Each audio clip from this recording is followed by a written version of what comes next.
بسم اللہ الرحمن الرحیم۔ داستان ایمان فروشوں کی سلسلے کی نئی تاریخی ویڈیو پیش خدمت ہے۔ یہ کہانی اب اپنے عروج کی طرف بڑھ رہی ہے جو کہ مسلمانوں کی خانہ جنگی پر مشتمل ہے۔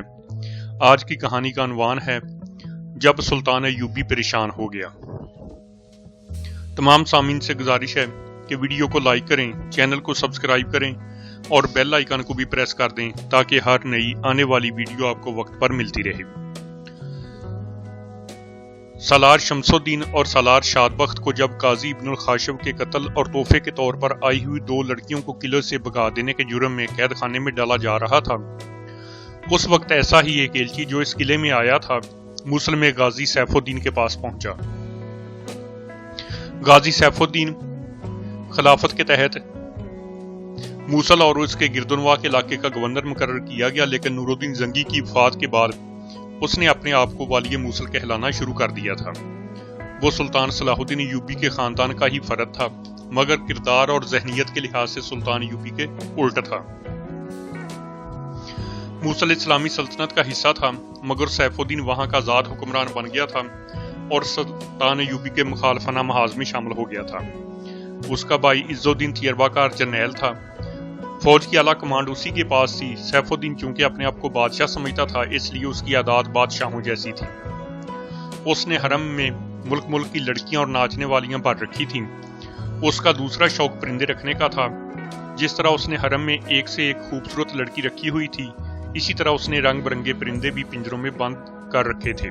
اس کی ذاتی دلچسپیاں حرم اور پرندوں کے ساتھ تھی۔ اسے اپنے بھائی عز الدین کی عسکری اہلیت پر اعتماد تھا اور اسے توقع تھی کہ وہ سلطان ایوبی کو شکست دے کر اپنی ریاست الگ بنائے رکھے گا۔ اس مقصد کے لیے اس نے ہران کے قلعہ دار گمشدگین کی طرح اور نام نہاد سلطان الملک الصالح کی طرح اپنے پاس صلیبی مشیر رکھے ہوئے تھے، جنہوں نے اسے امید دلا رکھی تھی کہ سلطان ایوبی کے خلاف جنگ کی صورت میں صلیبی اسے مدد دیں گے۔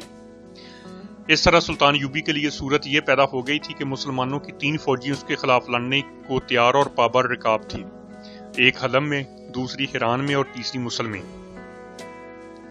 یہ تو بڑے بڑے مسلمان حکمران عمرہ تھے، چھوٹی چھوٹی شیخ اور چھوٹی چھوٹی مسلمان ریاستوں کے نواب جن کی تعداد کا علم نہیں، ان 3 بڑے حکمرانوں کے حامی ممد اور معاون تھے۔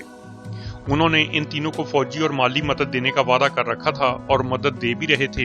انہیں کہا گیا تھا کہ اگر سلطان چھا گیا تو جس طرح اس نے شام اور مصر کا الحاق کر کے ایک سلطنت بنا لی ہے، اسی طرح وہ ہر ایک مسلمان ریاست کو اپنی سلطنت میں مدغم کر کے سب کو غلام بنا لے گا۔ وہ بظاہر متحد تھے لیکن اندر سے پھٹے ہوئے تھے۔ وہ نہیں چاہتے تھے کہ ایک دوسرے سے کمزور رہیں۔ ان کی حالت چھوٹی بڑی مچھلیوں کی مانند تھی۔ ہر چھوٹی مچھلی بڑی مچھلی سے خائف تھی اور خواہش مند کہ وہ بھی بڑی مچھلی بن جائے۔ سلطان ایوبی اپنے انٹیلیجنس کے نظام کے ذریعے اچھی طرح جانتا تھا کہ اس کے مخالفین میں نفاق ہے، تاہم وہ کوئی خطرہ مول نہیں لینا چاہتا تھا۔ وہ ہر لمحہ اس حقیقت کو سامنے رکھتا تھا کہ 3 بڑی فوجیں اس کے خلاف محاذرہ ہیں۔ فوج آخر فوج ہوتی ہے، بھیڑ بکریوں کا ریوڑ نہیں ہوتی۔ اسے یہ احساس بھی تھا کہ تینوں فوج کے کمانڈر اور جوان مسلمان ہیں اور فن سپاہگری اور شجاعت جو مسلمانوں کے حصے میں آئی ہے وہ خدا نے کسی اور قوم کو عطا نہیں کی۔ صلیبی 4-5 گنا طاقتور لشکر لے کے آئے تو مسلمان سپاہ نے قلیل تعداد میں انہیں شکست دی، اور ان احوال و قوائف میں بھی شکست دی کہ صلیبیوں کا اسلحہ برتر تھا اور فوجیں زرہ پوش تھیں۔ گھوڑوں کی پیشانیاں اور پچھلے حصے بھی زرہ پوش تھے۔ سلطان ایوبی نے حلب کا محاصرہ کر کے دیکھ لیا تھا۔ یہ پہلا موقع تھا کہ مسلمان فوج کے مقابلے میں آئی تھی۔ حلب کی مسلمان فوج اور وہاں کے شہریوں نے جس بے جگری سے حلب کا دفاع کیا تھا، اس سے سلطان ایوبی کے پاؤں اکھڑنے لگے تھے۔ وہ اس مارکے کو ذہن سے اتار نہیں سکتا تھا۔ سلطان ایوبی پر یہ الزام عائد کیا گیا تھا کہ وہ مسلمانوں پر فوج کشی کر رہا ہے۔ یہ الزام عائد کرنے والے اسی عباسی خلافت کے حامی تھے جسے اس نے مصر میں معزول کیا تھا، لیکن حقیقت یہ تھی کہ یہ مسلمان حکمران اور عمرہ سلطان ایوبی کے اس عزم کے راستے میں آگے تھے کہ وہ فلسطین کو آزاد کرائے گا۔ اسے یہ خیال چین نہیں لینے دیتا تھا کہ قبلہ اول پر کفار کا قبضہ رہے اور وہ یہودیوں کے عزائم سے بھی بے خبر نہ تھا۔ وہ جانتا تھا کہ یہودی یہ دعویٰ لیے پھرتے ہیں کہ فلسطین ان کا وطن ہے اور قبلہ اول مسلمانوں کی نہیں یہودیوں کی عبادت گاہ ہے۔ یہودی فوج لے کر سامنے نہیں آ رہے تھے، وہ صلیبیوں کو مالی امداد دے رہے تھے، اور انہوں نے جو سب سے زیادہ خطرناک مدد صلیبیوں کو دے رکھی تھی وہ غیر معمولی طور پر خوبصورت، جوان اور نہایت ہوشیار اور چلاک لڑکیوں کی صورت میں تھی۔ ان لڑکیوں کو جاسوسی کے لیے استعمال کیا جاتا تھا اور مسلمانوں کی کردار کشی کے لیے بھی سلطان ایوبی کو یہ حقیقت اور زیادہ پریشان کرتی تھی کہ صلیبی فوجیں بھی موجود ہیں جن کے اعلیٰ کمانڈر اور حکمران اس کے مسلمان مخالفین کو شہ دے رہے ہیں۔ ان حالات میں سلطان ایوبی چوکنا تھا۔ وہ اپنی فوج کو نہایت اچھے طریقے سے ڈپلائی کیے ہوئے تھا اور اس نے انٹیلیجنس کے نظام کو دشمنوں کے علاقے میں بھیج رکھا تھا۔ اس کا جو جنگی پلان تھا اس میں اس نے زیادہ تر بھروسہ چھاپا مار کمانڈو ٹولیوں اور جاسوسوں پر کیا تھا۔ موصل میں بھی حلب کا ایلچی پہنچا۔ الملک الصالح اور اس کے درباری عمرہ نے والی موصل کے لیے پیغام کے ساتھ جو تحفے بھیجے تھے ان میں اسی طرح کی 2 لڑکیاں تھیں جس طرح ہیران کے قلعہ گمشدگین کو بھیجی گئی تھی۔ ہیران میں تو 2 ہندوستانی جرنیلوں شمس الدین اور شاد بخت نے ان لڑکیوں کو فرار کرا دیا، قاضی کو قتل کیا اور قید خانے میں بند ہو گئے تھے۔ لیکن موصل میں جو لڑکیاں گئیں انہیں وہاں کے والی سیف الدین نے بصر الچشم قبول کیا۔ اس کے حرم میں یہ نہایت دلنشین اضافہ تھا۔ حلب کے ایلچی نے وہی پیغام دیا جو گمشدگین کو دیا گیا تھا۔ وہ یہ تھا کہ صلیبی حلب والوں کو مدد کے معاملے میں دھوکہ دے چکے ہیں، اس لیے ان پر زیادہ بھروسہ نہیں کرنا چاہیے اور ان کی دوستی سے ہمیں دستبردار بھی نہیں ہونا چاہیے۔ ان سے مدد حاصل کرنے کا بہترین طریقہ یہ ہے کہ ہم آپس میں متحد ہو کر سلطان ایوبی پر حملہ کر دیں۔ وولرستان کے سلسلہ کوہ میں قرون حماد یعنی حماد کے سینگ کے مقام پر خیمہ زن ہے۔ ہم حملہ کریں گے تو صلیبی اس پر عقب سے حملہ کر دیں گے۔ اس پیغام میں ایک پلان بھی تھا جس میں کچھ اس قسم کی وضاحت کی گئی تھی کہ وہاں برف پگھل رہی ہے۔ جاسوسوں کی اطلاعات کے مطابق سلطان ایوبی کی مورچہ بندیاں برف کے بہتے پانی کی وجہ سے تہس نہس ہو گئی ہیں۔ ہم 3 فوجوں سے اسے انہی وادیوں میں محاصرے میں لے کر آسانی سے شکست دے سکتے ہیں۔ پیغام میں کہا گیا تھا کہ گمشدگین کو بھی پیغام بھیجا گیا ہے۔ امید ہے کہ وہ متحدہ محاذ میں اپنی فوج کو شامل کر دے گا۔ آپ یعنی سیف الدین بھی مزید وقت ضائع کیے بغیر اپنی فوج کو مشترکہ کمان میں لے آئیں تاکہ صلاح الدین ایوبی کو فیصلہ کن شکست دی جائے۔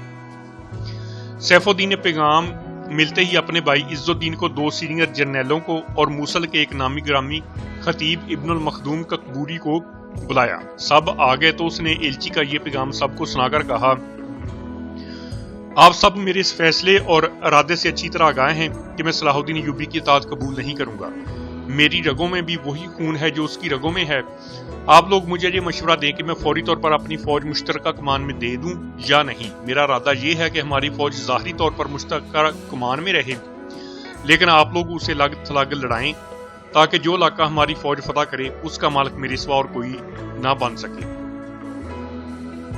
ایک سالار نے کہا، آپ نے جو فیصلہ کیا ہے اس سے بہتر اور کوئی فیصلہ نہیں ہو سکتا۔ آپ کے ارادے اتنے بلند ہیں جو کسی اور کے نہیں ہو سکتے۔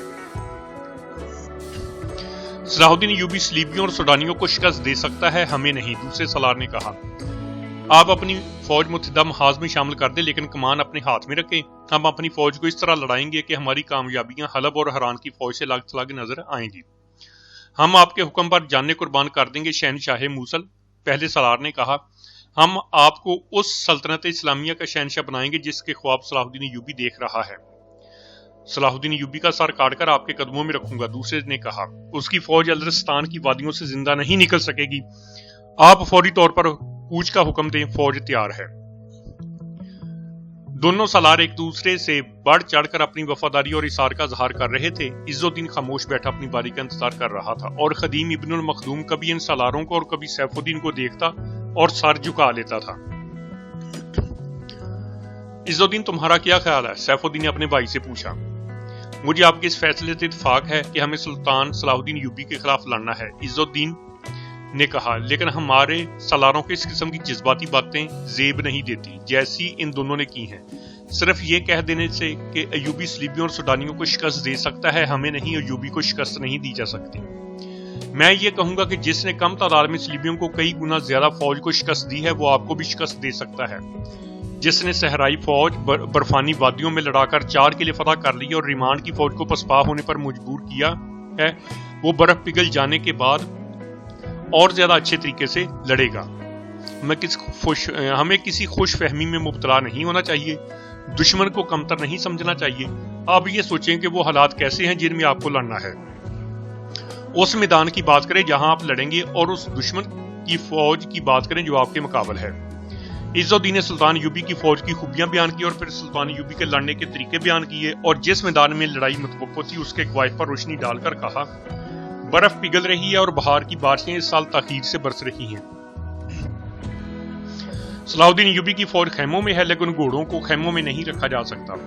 اس وقت اس کی فوج کے جانور درختوں کے نیچے یا کھوہوں اور غاروں میں رہتے ہیں۔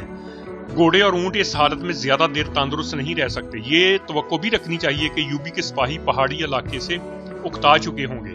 یہ بھی پیش نظر رکھ لیں کہ ہم نے اپنی فوج حلب اور حران کی فوج سے ملا دی تو یوبی محاصرے میں لیا جا سکے گا۔ لیکن یہ بھی نہ بھولے کہ مسلمان سپاہی جب مسلمان سپاہی کے آمنے سامنے آئے گا تو اسلام کا ابدی رشتہ انہیں گتھم گتھا کرنے کی بجائے انہیں بغلگیر بھی کر سکتا ہے۔ تلواریں جو وہ ایک دوسرے کے خلاف نکالیں گے جھک بھی سکتی ہیں اور خون بہائے بغیر نیاموں میں واپس جا سکتی ہیں۔ عز الدین سیف الدین نے اس کی بات کاٹتے ہوئے کہا تم صرف فوجی ہو، تم صرف خون تلوار اور نیام کی باتیں سوچ سکتے ہو۔ یہ چالیں مجھ سے سیکھو کہ مسلمان سپاہی کو مسلمان سپاہی کے خلاف کس طرح لڑایا جا سکتا ہے۔ پرسوں ماہ رمضان شروع ہو رہا ہے۔ صلاح الدین ایوبی نماز روزے کا جس قدر خود پابند ہے اتنی ہی پابندی اپنی فوج سے کراتا ہے۔ اس کی تمام فوج روزے سے ہوگی۔ ہم اپنی فوج سے کہہ دیں گے کہ جنگ میں روزے کی کوئی پابندی نہیں۔ محترم خطیب تمہارے پاس بیٹھے ہیں، میں ان کی جانب سے اعلان کرا دوں گا کہ جنگ میں روزے معاف ہیں۔ ہم حملہ دوپہر کے بعد کریں گے۔ اللہ صبح حملہ کیا تو ایوبی کے سپاہی تر و تازہ ہوں گے، دوپہر کے بعد ہمارے سپاہیوں کے پیٹ میں کھانا ہوگا اور صلاح الدین ایوبی کے سپاہی بھوکے اور پیاسے ہوں گے۔ میں صرف یہ معلوم کرنا چاہتا ہوں کہ میرا یہ فیصلہ غلط تو نہیں کہ ہمیں صلاح الدین ایوبی کے خلاف لڑنا ہے۔ آپ کا یہ فیصلہ برحق ہے، ایک سالار نے کہا۔ آپ کے فیصلے کو ہم عملی شکل دے کر ثابت کریں گے کہ یہ فیصلہ ہر لحاظ سے صحیح ہے، دوسرے سالار نے کہا۔ آپ کے فیصلے کے خلاف میں نے کوئی بات نہیں کہی، عز الدین نے کہا۔ ایک مشورہ اور دوں گا، مجھے آپ محفوظہ میں رکھیں، اگر ضرورت پڑی تو میں بعد میں حملہ کروں گا، پہلے تصادم کی کمان آپ اپنے ہاتھ میں رکھیں۔ ایسا ہی ہوگا، سیف الدین نے کہا۔ فوج کو 2 حصوں میں تقسیم کر لو اور فوری تیاری کا حکم دے دو۔ محفوظہ میں جو حصہ رکھنا چاہتے ہو اسے اپنے پاس رکھو۔ وہاں خطیب ابن المخدوم بھی موجود تھا۔ سیف الدین نے اس کی طرف دیکھا اور مسکرا کر کہا قابل سعادت احترام خطیب، آپ نے کئی بار قرآن سے فال نکال کر مجھے خطروں سے آگاہ کیا ہے۔ آپ نے میری کامیابی اور سلامتی کے وظیفے کی اور خدا کے حضور میرے لیے دعا بھی کی ہے۔ آپ کو معلوم ہے کہ آپ سے بڑھ کر میں کسی کو برگزیدہ نہیں سمجھتا۔ اگر کسی انسان کے آگے سجدے کی اجازت ہوتی تو میں آپ کے آگے سجدہ کرتا۔ اب میں ایسی مہم پر جا رہا ہوں جس کی کامیابی مخدوش ہے۔ میں ایک طاقتور دشمن کے مقابلے میں جا رہا ہوں۔ جنگ میں فتح ہوتی ہے یا شکست؟ مجھے قرآن سے فال نکال کر بتائیے کہ میری قسمت میں فتح لکھی ہے یا شکست؟ امیر محترم خطیب اٹھ کھڑا ہوا، کہنے لگا یہ صحیح ہے کہ آپ نے کئی بار مجھ سے قرآن میں سے فال نکلوائی ہے۔ سلطان نور الدین زنگی مرحوم و مغفور کی زندگی میں آپ ڈاکوؤں کے بہت بڑے گروہ کے طاقم میں گئے تھے تو میں نے قرآن میں سے فال نکال کر آپ کو کامیابی کا مزدہ سنایا اور آپ کامیاب لوٹے تھے۔ صلیبیوں کے خلاف آپ جب بھی گئے میں نے فال نکالی اور آپ کو خطروں سے خبردار کیا اور کامیابی کی خبر دی۔ اللہ کا شکر کہ میری نکالی ہوئی ہر فال صحیح نکلی۔ مگر خطیب نے پہلے عز الدین کی طرف پھر دونوں سالاروں کو دیکھا اور کہا مگر موصل کے امیر، اب بغیر فال نکالے میں آپ کو بتا دیتا ہوں کہ جس مہم پر آپ فوج لے جا رہے ہیں اس میں آپ کامیاب لوٹیں گے یا ناکام؟ جلدی بتائیے میرے استاد، سیف الدین نے بے تاب ہو کر کہا۔ آپ کو ایسی بری شکست ہوگی جس میں آپ وقت پر نہ بھاگے تو آپ ہلاک ہو جائیں گے۔ خطیب نے کہا اس مہم پر نہ خود جائیں، نہ اپنے بھائی کو بھیجیں، نہ اپنی فوج کو بھیجیں۔ سیف الدین کے چہرے کا رنگ بدل گیا۔ یہ بتانا مشکل تھا کہ وہ گھبرایا ہے یا ڈرا ہوا ہے۔ عز الدین اور سالاروں پر بھی خاموشی طاری ہو گئی۔ خطیب سیف الدین پر نظریں گاڑے ہوئے تھا۔ آپ نے قرآن تو کھولا نہیں، سیف الدین نے کہا۔ قرآن کے بغیر آپ نے فال کیسے نکالی؟ میں کیسے مان لوں کہ آپ نے مجھے جو بری خبر سنائی ہے وہ صحیح ہے؟ سنو موصل کے امیر، خطیب ابن المخدوم نے کہا، میں آج آپ کو بتاتا ہوں کہ قرآن سے جو فالیں نکال کر میں آپ کو کامیابی کے مزے سناتا رہا ان کا قرآن کے ساتھ کوئی تعلق نہیں تھا۔ قرآن کسی جادوگر کی لکھی ہوئی کتاب نہیں۔ قرآن صرف یہ فال بتاتا ہے کہ جو اس مقدس کتاب میں احکامات خداوندی تحریر ہیں ان پر جو عمل نہیں کرے گا وہ ناکام اور نامراد رہے گا۔ اس سے پہلے آپ صلیب کے پرستاروں کے خلاف لڑنے گئے تو آپ کے کہنے پر میں نے قرآن کی فال آپ کو بتائی کہ آپ کامیاب لوٹیں گے۔ اس کے بعد آپ جس مہم پر بھی گئے میں نے آپ کو کامیابی کا مزدہ سنایا اور کہا کہ یہ قرآن کی فال ہے۔ ہر فال نیک تھی، جس کی وجہ صرف یہ تھی کہ آپ کی ہر مہم اور ہر کام خدا کے حکم کے عین مطابق تھا۔